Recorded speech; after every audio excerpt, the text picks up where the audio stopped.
Today's video is sponsored by Skillshare. Yo, what is up guys? Aaron here. So I've been spending the past 3 to 4 months with the S22 Ultra, so I kind of wanted to give you guys an update on what it's been like with the S22 Ultra. I'll be covering all the positives, the negatives, what I like about the phone and what I don't like about the phone, and hopefully answer some of the questions that you guys may have. So without further ado, let's get started.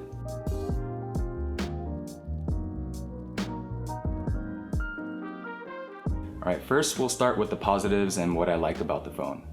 And straight up, let's just say this phone is a beast in every way possible. The performance is a beast, the camera is a beast, the battery is a beast, even the size of the phone is a beast. The S22 Ultra is just a beefy phone that can handle everything you throw at it. I've been very pleased with the performance of this phone, and honestly I really didn't feel the need for more power. The new 4nm Snapdragon 8 Gen 1 is truly a beast and should remain on top of the line for a pretty long time. Now, I'm not much of a mobile gamer, but throughout my testing, the phone just handles everything you throw at it. No lags, no jitters, no stutters.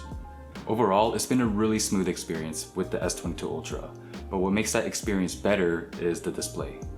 I think Samsung has really nailed the color accuracy with the S22 Ultra, while they used to oversaturate their phones in the past. The screen gets super bright when you want it to be.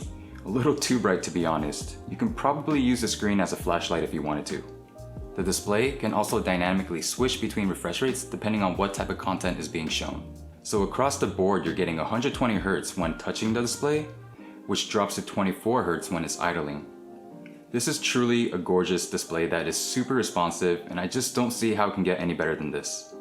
Now with all that power and performance, the battery life is even better, and could be my favorite part about the phone. Initially, I thought this would be too much phone for the battery. I mean, we're talking 5G, we're talking an added S Pen, an improved GPU, roughly a 10% increase in CPU performance from the S21 Ultra, yet the S22 Ultra is just so efficient when it comes to battery usage. I'd say I use this phone pretty heavily for the past 3 months, and it's safe to say that a single charge will last me 2 days. Honestly, I don't even remember the last time I even charged my phone before going to bed because I just didn't have to. I remember with the Note 10 Plus, I would have to charge the phone before going to bed because it would die by the end of the day. So for the past couple weeks, I've been trying to analyze how long a single charge of the S22 Ultra would last me, and every morning I wake up, I still had about 30 to 60% battery left, so I've been truly impressed with the battery life on this phone. Now, will this battery performance hold up a couple years down the road? Probably not. But for now, it's going on really strong. Now the camera is also outstanding. I mean, it's pretty much the same camera from the S21 Ultra, which is already impressive in and of itself, just little minor improvements here and there. Again, I think Samsung did a really good job with the color accuracy and picture quality from such a small sensor.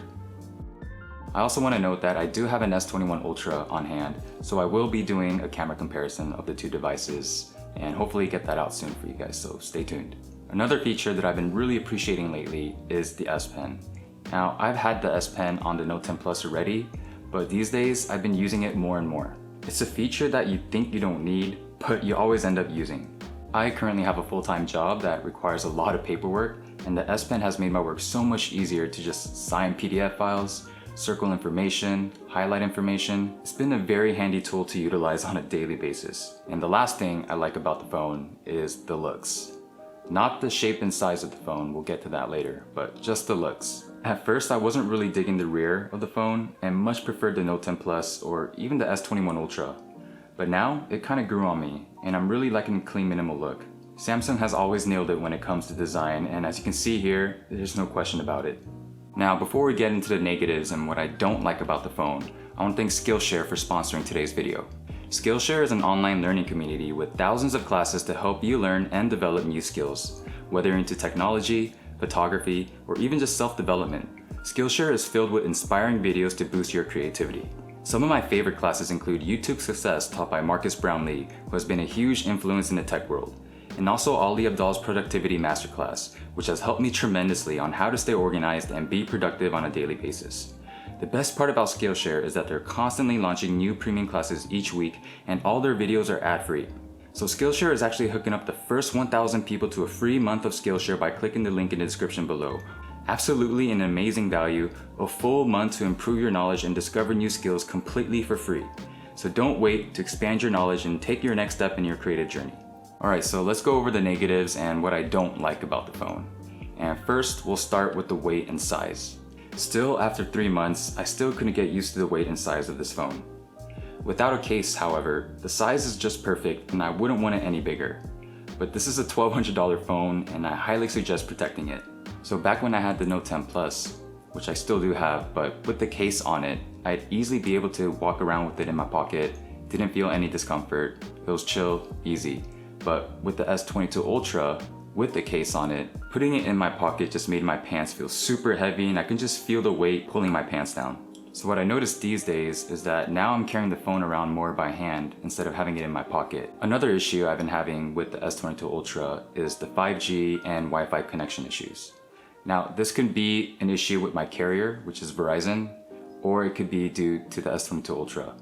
However, some of these problems I didn't have with my Note 10 Plus. So when it comes to the 5G, every time I step out of the house, well not every time, but sometimes when I step out of the house and the Wi-Fi disconnects, the phone just won't connect to a network.